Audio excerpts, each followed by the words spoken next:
Hello friends, स्वागत है आप सभी का द सोशल क्लास के एक और नए वीडियो में। तो आज सीयूटी 2025 का जो हिस्ट्री डोमेन है उसका मोस्ट इंपॉर्टेंट क्वेश्चंस मैं लेके आया हूँ। तो चलिए बिना किसी देरी के शुरू करते हैं। और आपको अगर ये पीडीएफ चाहिए तो आप हमारा टेलीग्राम को ज्वाइन कर सकते हैं, जिसका लिंक आपको डिस्क्रिप्शन में मिल जाएगा। क्वेश्चन नंबर 1 क्या कह रहा है? The Harappan script has not been deciphered yet primarily because. जो हड़प्पन स्क्रिप्ट है वो अभी तक डिसिफर नहीं किया गया है। तो हड़प्पन स्क्रिप्ट के डिसिफर नहीं होने का क्या रीजन है? तो हड़प्पन स्क्रिप्ट के डिसिफर नहीं होने का रीजन ये है कि it is pictographic and short. जो हड़प्पन स्क्रिप्ट है वो पिक्टोग्राफिक स्क्रिप्ट है, मतलब पिक्चर्स वगैरह सिंबल्स वगैरह का यूज किया गया है, ना कि अल्फाबेट का। तो साथ ही साथ ये काफी छोटा है, मतलब कि इस स्क्रिप्ट में सफिशिएंट साइंस वगैरह नहीं है कि हम लोग इसको पता लगा सके कि क्या लिखा हुआ है। और ना ही बाइलिंगुअल आपका टेक्स्ट पाया गया है इसके साथ, जिससे हम लोग इसको डिसिफर कर पाए। क्वेश्चन नंबर 2 क्या कह रहा था? The most distinctive feature of the Harappan cities was. Harappan cities का सबसे डिस्टिंक्टिव फीचर आपसे पूछा गया है। तो हड़प्पन सिटीज का जो सबसे डिस्टिंक्टिव फीचर है वो है आपका प्लेन ड्रेनेज सिस्टम। जो ड्रेनेज सिस्टम था वो काफी अच्छा था, यही सबसे डिस्टिंक्टिव फीचर है हड़प्पन सिटीज का। उसके बाद जो थर्ड क्वेश्चन है वो क्या है? The tripartite struggle was mainly among. जो ट्री पार्टाइड स्ट्रगल है वो किसके बीच में था? तो ट्री पार्टाइड स्ट्रगल जो है वो आपके गुर्जारा, प्रतिहार, पालास एंड राष्ट्रकूटास के बीच में है। तो ये लोग तीन लोग जो है वो क्यों ऐसा थ्री पार्टाइड स्ट्रगल में पार्ट लिए? क्योंकि ये तीन डायनेस्टी जो है ना, उनको कन्नौज कन्नौज नाम का जो जगह था कन्नौज, उस पे वो लोगों को नॉर्थ इंडिया में कंट्रोल चाहिए था। तो इसी के लिए ये लोग तीनों जो है आपस में लड़ रहे थे, ठीक है। तो इसी को हम लोग थ्री पार्टाइड स्ट्रगल कहते हैं। उसके बाद question number 4, which text is the earliest to contain the idea of varna. वर्ण का आइडिया जो है, इनमें से कौन सा ऐसा टेक्स्ट है जो सबसे पहले लेके आया था? तो वर्ण का आइडिया जो है सबसे पहले आपका ऋग्वेदा में था, ठीक है। ऋग्वेदा जो है इसमें सबसे पहले वर्ण है। वर्ण फर्स्ट अपीयर्स इन द पुरुष सूक्ता ऑफ द ऋग्वेदा। ऋग्वेदा के पुरुष सूक्ता वाला जो पार्ट है उसमें सबसे पहले वर्ण ऑर्डर है, इसके बारे में बताया गया है। क्वेश्चन नंबर 5 क्या है? व्हाट वाज द सभा इन वैदिक सोसाइटी। वैदिक सोसाइटी में सभा किसको कहा गया है? तो सभा का मतलब जो है वैदिक सोसाइटी में वो क्या है? तो सभा जो है एक ट्राइबल असेंबली को कहा गया है। असेंबली जो है आजकल भी हम लोग असेंबली को सभा कहते हैं, तो उसी को ये लोग सभा कहते थे वैदिक कल्चर में। Question number 6, the term jajmani system is associated with. Jajmani system जो है वो किससे एसोसिएटेड है? तो जजमानी सिस्टम जो है आपका एक caste based patronage economy system था। मतलब इसमें क्या होता था कि अलग अलग कास्ट के लोग जो थे वो अलग अलग सर्विसेज प्रोवाइड करते थे, रेसिप्रोकल सर्विसेज, मतलब कि जैसे कि मैंने आपका कुछ मदद कर दिया तो आप मेरा कुछ मदद कर दीजिए। तो यही चीज जो था, इसी को जजमानी सिस्टम कहा गया है।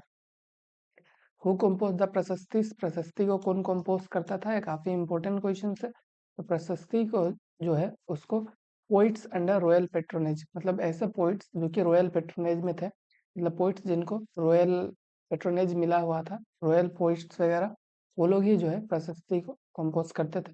प्रशस्ति क्या होते थे? यूलोजिस, मतलब कि अच्छा चीजें जो लिखा हुआ था किंग वगैरह के बारे में, उसी को हम लोग प्रशस्ति कहते हैं। जो कोड पोइट्स लिखते थे, और मतलब जो किंग है उनके प्रेस में और साथ में उनके अच्छा कामों के लिए, ठीक है। क्वेश्चन नंबर 8 क्या कह रहा था? टर्म सुलाई कुल अंडर अकबर मीन्ड। अकबर के अंडर जो सुलाई कुल टर्म था उसका मतलब क्या है वो पूछा गया है। तो सुलाई कुल जो है वो universal universal peace and religious tolerance के बारे में बात करता है। Universal peace and religious tolerance, ठीक है। तो सुलाई कुल क्या है? टॉलरेंस को प्रमोट करता है सारे रिलीजियस एंड कम्युनिटीज में। Question number 9, the Ain-i Akbari was written by. आईनी अकबरी को किसने लिखा था? तो आईनी अकबरी को अबुल फजल ने लिखा था, ठीक है। Akbar's court historian wrote the Ain-i Akbari as part of Akbar. Ain-i Akbari जो है वो अकबरनामा का एक पार्ट था। Question number 10, the term zamindar under the Mughal refers to.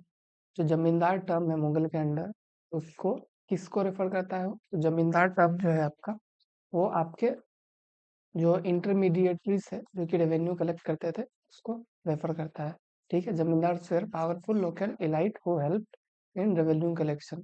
वो लोग थे जो रेवेन्यू कलेक्शन में हेल्प करते थे। Question number 11, who build the इबादत खाना। इबादत खाना को किसने बनाया है? तो इबादत खाना को जो है अकबर ने बनाया है। अकबर ने इबादत खाना को बनाया है, ठीक है। Question number 12, the Alvar and Nayanar were associated with. जो अलवार और नयनार है वो किससे एसोसिएटेड है? तो ये भक्ति मूवमेंट से एसोसिएटेड है।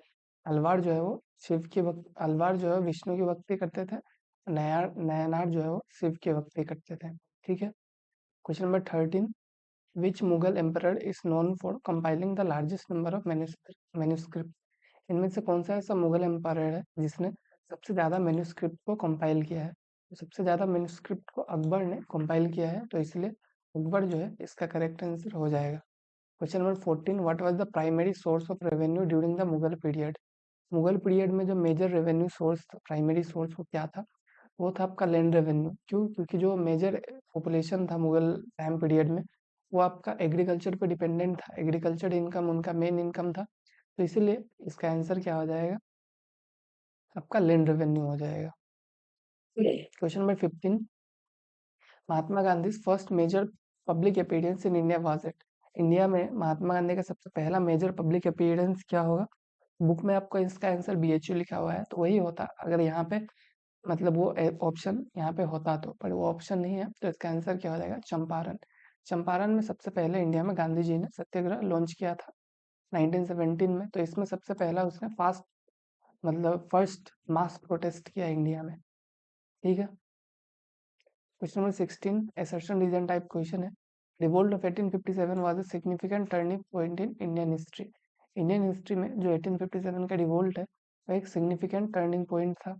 रीजन क्या है? It led to the end of British East India Company rule and direct control by British crown. Reason जो है वो भी बिल्कुल सही है, क्योंकि रिवोल्ट ऑफ 1857 के बाद जो है क्या हुआ कि जो गवर्नमेंट ऑफ इंडिया 1858 एक्ट आया, इसके बाद जो ईस्ट इंडिया कंपनी का रूल है उसको खत्म कर दिया गया और क्राउन कंट्रोल मतलब कि ब्रिटिश जो है वो अपने पार्लियामेंट से इंडिया को कंट्रोल करने लगे। Question number 17, the NCM was withdrawn after? जो नॉन कोऑपरेशन मूवमेंट हुआ कब विड्रॉ किया गया? तो नॉन कोऑपरेशन मूवमेंट जो है आपका चौरी चौरा इंसिडेंट के बाद विड्रॉ कर लिया गया। ठीक है। Question number 18, the term satyagraha means? Satyagraha का मतलब आपसे पूछा गया है।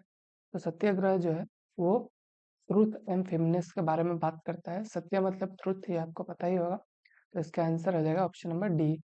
क्वेश्चन नंबर 19 क्या है? स्टेटमेंट बेस्ड क्वेश्चन है। इसमें स्टेटमेंट 1 क्या कह रहा है? Gandhi return to India from South Africa in 1915। ठीक है। स्टेटमेंट 2 क्या है? His first experiment with satyagraha in India was in Ahmedabad. तो स्टेटमेंट 2 जो है बिल्कुल गलत है। गांधी जी का जो पहला सत्याग्रह था वो आपका चंपारण में था, ना कि अहमदाबाद में था। ठीक है। Question number 20, the Indian national Congress was founded in? जो आईएनसी है वो कब फाउंड हुआ था? ये आपका 1885 में फाउंड हुआ था। किसने फाउंड किया था? एओ ह्यूम ने फाउंड किया था। Question number 21, who introduce the permanent settlement in Bengal?